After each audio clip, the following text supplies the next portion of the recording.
Hello everybody, Iain Robson here. Welcome back to an episode of County Line. Alright, so today we are working in our tillage radish, which we put down last fall. As you can see, it's not fully grown yet. I don't think it really makes a difference. It's growing still. So I did a little test run just to verify it was working the way it's intended to. And if you see here, there's a little strip at the top here where it's a little bit of a darker blue color, meaning that that is a full 3 stages of fertilization now, which is excellent. Alright, so without further ado, let's get working in this tillage radish. So as I mentioned, we put this tillage radish down last fall, I guess it was, and now that we're in early spring here, we're gonna go ahead and cultivate this under and plant something in here ASAP because we want to get it growing as quickly as possible. And I think my original intention was to put corn in here, and I think I still will, but for the corn to be ready, we're gonna have to wait for the temperature to rise a little bit there, because I think we're gonna run into problems with the ground temperature there. I was talking about this in the last episode about being able to plow fields with this cultivator, Cultiplow, and it appears you cannot. I wasn't sure if it was going to be able to do it or not, and now that I've just double checked that, now I know. Let's once again verify this is working. Yes, there you go. So there's a darker blue strip there, meaning that it is indeed working as it is intended. Apparently it doesn't seem to make a difference whether you wait a long time or not for this, so I honestly wasn't sure whether it was going to make a difference or not, if we had to wait for it to be fully grown or not, but I think as long as it grows a little bit, you're fine basically, so, which is excellent for us. So this will be working in the tillage radish, so to speak. So it's like a cover crop, so in this context, in reality what you probably would do with a tillage radish is you'd probably burn it down with a chemical of sorts. Maybe not with tillage radish, I don't know, but normally with a cover crop you'll do a burn down with some usually a Roundup or glyphosate, which is Roundup anyways, but something like that, and then you'll work it under after that, because if you work it under right now and it's green state like this, you'll probably run into a situation where it may grow back, for example. But I figured that we would use the Cultiplow just because it is tillage radish, and we're going to be able to work that soil under, and also it's not a huge field, so using this isn't terrible. It's not nearly as quick as the Bednar, of course, but it'll obviously get the job done equally well. Also, this will eliminate the need to plow for another three seasons. I think this is season 2 anyway, so after this year we would have had to plow this field, I think, anyways. Was this 2 or 3? 2, I think, maybe. So in the end, this is kind of like a double shot here, so we don't need to plow for the next 3 years, and then we also get an extra layer of fertilization here, which is pretty slick. It's funny with the Pro Seed mod. There's one advantage of the Pro Seed mod, for me at least, is that you can turn off the fertilizer, which is probably the most advantageous thing for me personally. Otherwise it's kind of useless. Well, I find it kind of useless. It's a neat mod, don't get me wrong, but for the way I like to play, it doesn't really work, doesn't really jive with my style at least. So one of the disadvantages of this Cultiplow, of course, is that it does make your vehicle move really, really slow, as you can notice here. Alright, I'm going to do another headland at the top here, I think. And I think we'll get started going north-south here for a bit. Raise that up. There we go. And make a big turn here. So because it's still early spring, a lot of the grass hasn't grown yet. Otherwise we'd probably be mowing a little bit of grass. But at this particular stage we don't need to, we don't have any grass to mow as of yet. Usually, like, I don't know, I tend to wait till, I feel like I tend to wait till like early summer almost before I mow. Or like really late in the spring. I don't know, that's my personal thought at least. I don't know if that's actually true or not, but I think that's just the way it feels at least. Alright, there's another headland at the top here.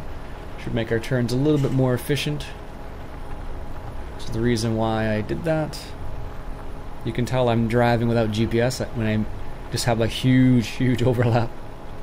There we go. That's good. And let's take the last little bit out there. Excellent. And we're just going to start in the middle of the field now and go from there.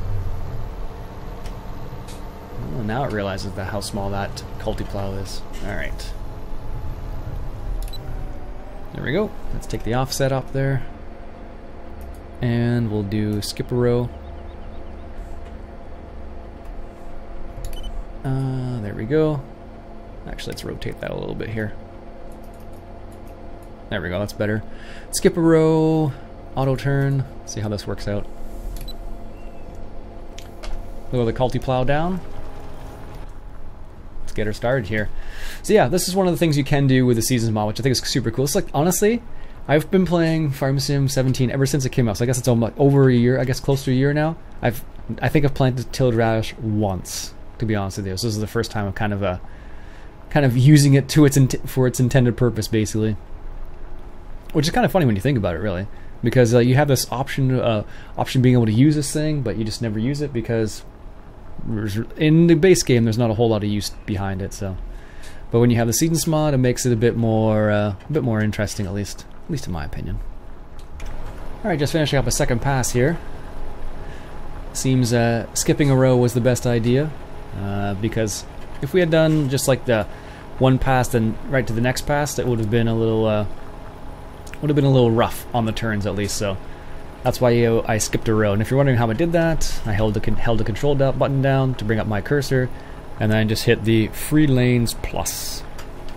So the low plus sign in here.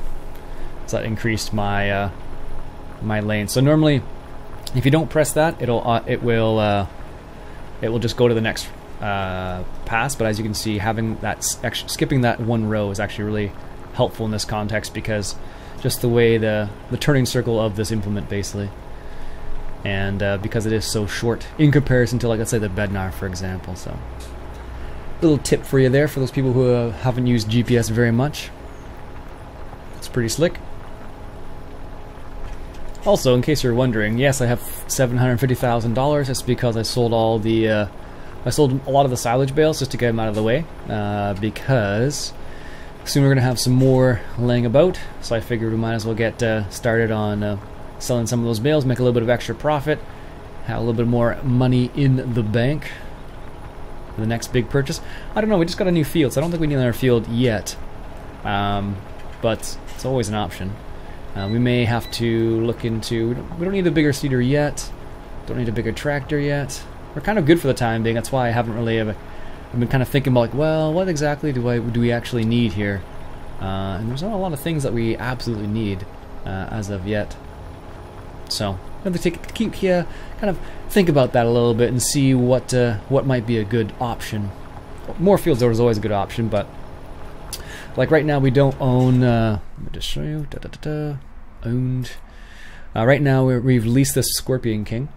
We've leased the wheel loader still, and the box here we leased as well, and then the hook lift truck. So I considered buying this hook lift truck because these three things right here are actually, I don't know how much it is per day. Wish it would tell me, but that's like 10,000 a day, and that's like maybe 10,000. That's 10,000. So like altogether, you end up putting a lot of money down just for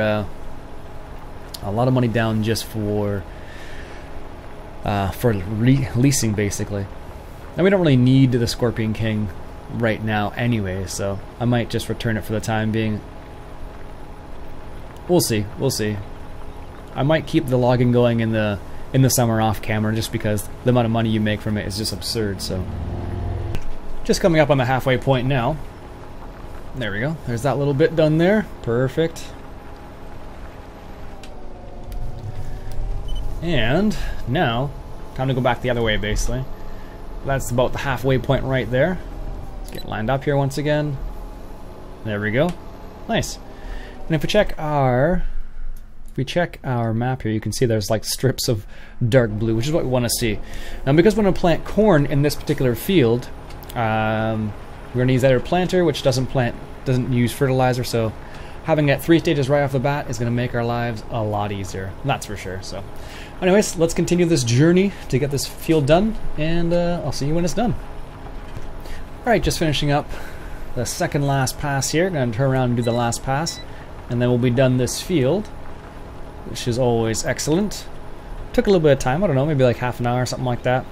For you, it wasn't nearly as long as it was for me, but that's the way it goes sometimes. The magic of editing, eh? That's fine, it's all good. I don't mind it. With GPS, it makes your life a lot pretty easy, so it's not a huge deal. The only difference between GPS and courseplay is you can't walk away from GPS. But you can do that with courseplay really easily, so which is really nice actually, because sometimes if you want to do something else, for example, you can totally do that really, really easily, which is delightful as always. So this will get this field done right here. So now we'll be able to plant in this field when the ground temperature reaches, I think it is 10 degrees. So we're in early spring, so admittedly I probably could have left this for a bit longer, but it doesn't make a difference. Like theoretically what you could do is I could plant the corn right now, but it wouldn't start growing for a while yet. Not until the ground temperature reaches 10 degrees or whatever it is, 8 or 10 degrees. Well, we can check right here. What is it? For corn, 10 degrees, yeah. Thought so. So yeah, that's what you can do. You can plant early, but it just won't start growing, as far as I understand, until it reaches the appropriate ground temperature to get germination. Nice. Almost done here. Alright, just getting the last little bits here, and this field will be done. One more in the bag, so to speak, is the expression. There we go. Take GPS off. Nice. So the other field we have, we're not going to do it today, but as you can see, now that we've fully cultivated that all in, we got 3 stages of fertilization. So we have field 8, but we're not going to use a culti-plow. We'll do that another time, though. We don't need the culti-plow for that, because that was recently, I think it was last year we picked up that field, so we don't really need to use the culti-plow on that field. And that would just take too long. We can use the other cultivator. I believe I've already fertilized it once and I haven't cultivated it, so I just left the stubble in the field. Yeah, that's what we did. Yeah, so once we cultivate that under, we'll get 2 stages automatically. I don't know, with our current seeder, it does direct seeding, so I could just seed directly over that. I just don't know. There's one other mod, I don't know if I can't remember if I have or not. Basically, it gives you, right now, it'll give me 3 stages of fertilization, because it's as if I've cultivated the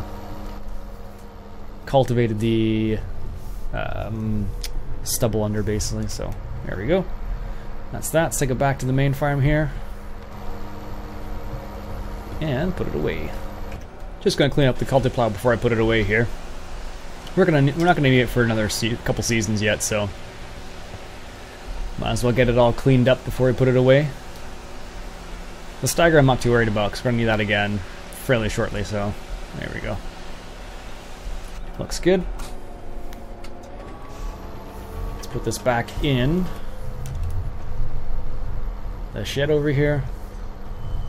I think it's this one we have it in.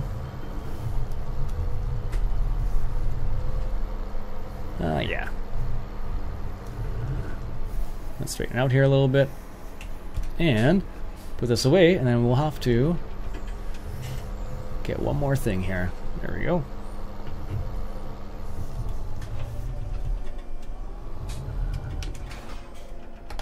Perfect.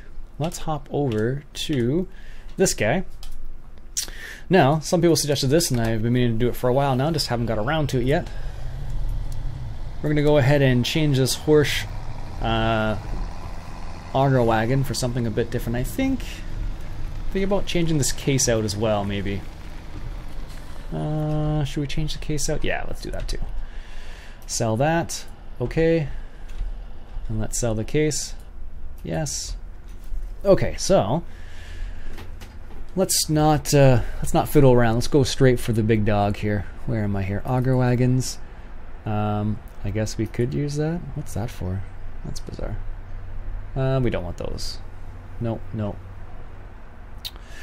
Avalanche. Do we want red or green?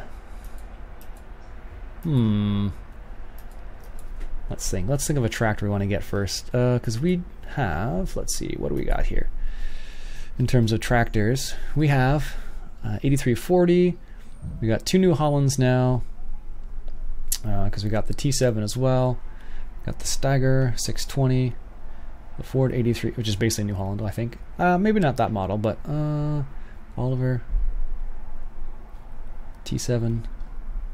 We got the John Deere 4760. Okay. All right, so I notice we have a couple cases. We have one case now. We got a couple New Hollands. We got one John Deere. Let's go ahead and get a Mass Ferguson here.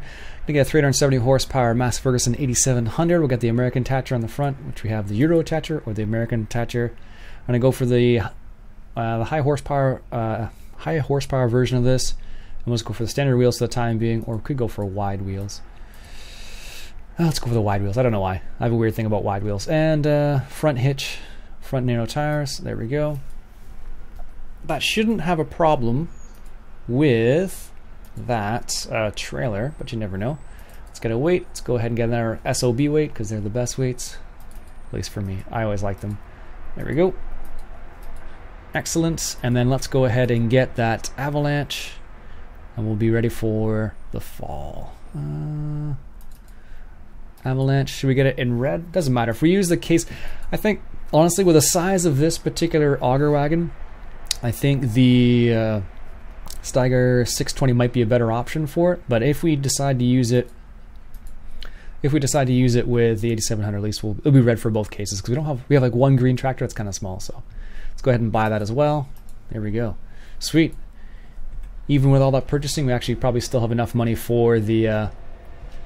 We still have enough money probably for the BGA. Actually, no, I know we do. This is the wide-tired version of this. This is the American version, 8700.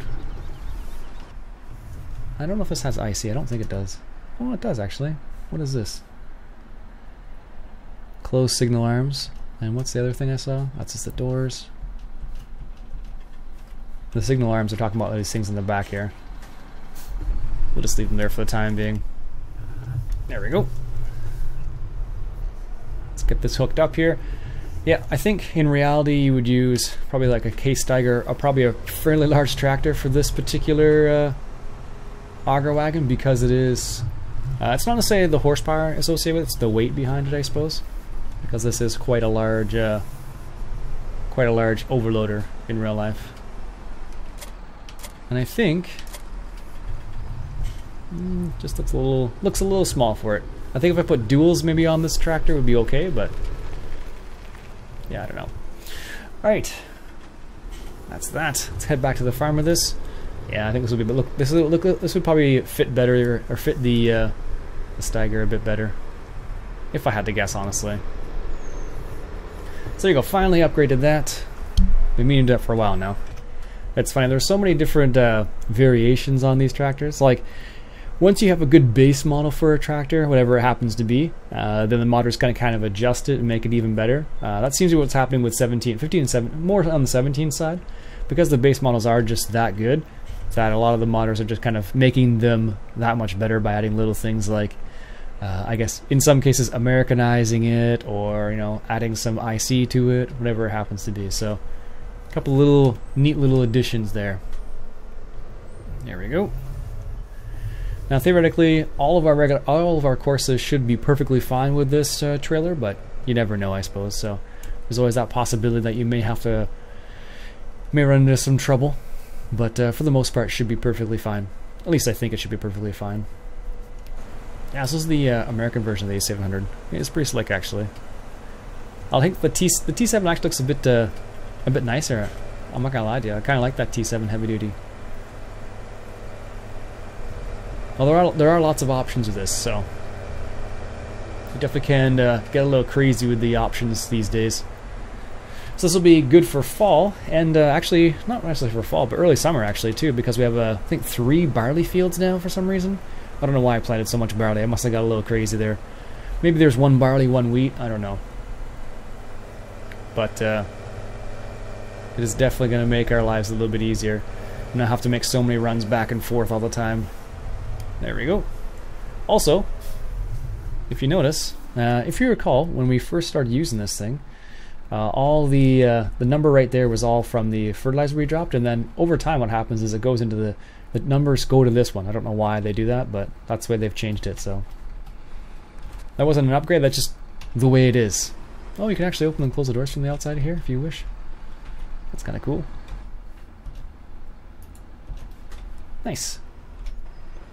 Anyways, folks, I think I can leave it there for the time being. I'll put this away, and we'll come back next episode, and we'll see what we got going on. My name's Iain Robson. I hope you enjoyed. If you did, why don't you go ahead and hit that subscribe button for some more Counterland. Catch you guys later.